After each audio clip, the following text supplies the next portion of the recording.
ఉత్తరప్రదేశ్లోని బహ్రాయిచ్ జిల్లాలో ఘోర విషాదం జరిగింది. పొలంలో పని పూర్తి చేసుకుని కాళ్ళు చేతులు కడుక్కోవడానికి నది ఒడ్డుకు వెళ్లిన 12 ఏళ్ల బాలుడిపై మొసలి దాడి చేసింది.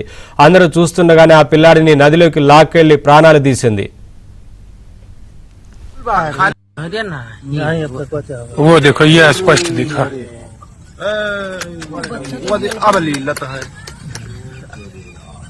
अब फंट देखो कुल्ली बही रहे हो कुल खाली मोड़ पकड़िए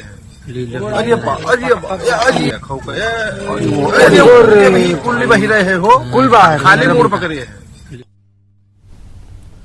బౌంది అనే గ్రామంలో సునీల్ అనే 12 ఏళ్ల బాలుడు 6వ తరగతి చదువుతున్నాడు. గురువారం సాయంత్రం వరి నాట్లు వేయడంలో సహాయం చేయడానికి అతని మామతో కలిసి దగ్గరలోని పొలానికి వెళ్లాడు. కాళ్ళు చేతులు కడుక్కోవడానికి ఇద్దరు గాగ్రా నది తీరానికి వెళ్లారు. వారు నీళ్లలోకి దిగడమే ఆలస్యం. ఒక పెద్ద మొసలి హఠాత్తుగా నీటిలోంచి పైకొచ్చి సునీల్ పై దాడి చేసి పట్టుకుంది.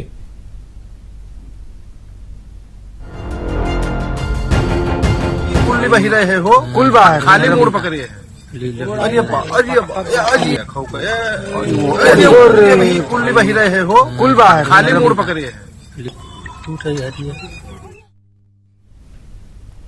పిల్లాడిని వదిలేలా చేయడానికి ప్రజలు మొసలిపై ఇటుకలు రాళ్లు కర్రలు విసిరారు. కానీ వారి ప్రయత్నాలేవి ఫలించలేదు. మొసలి బాలుడిని నది లోపలికి లాక్కెళ్లి చూస్తుండగానే అదృశ్యమైంది.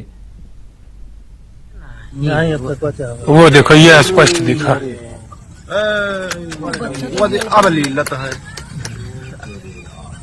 अब फंट देखो कुल्ली बही रहे हो कुल खाली मोड़ पकड़िए.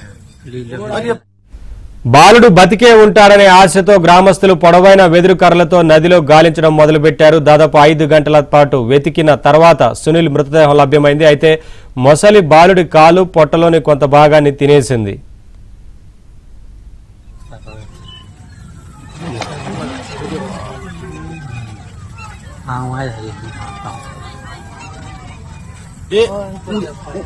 अब पैर खाएगा.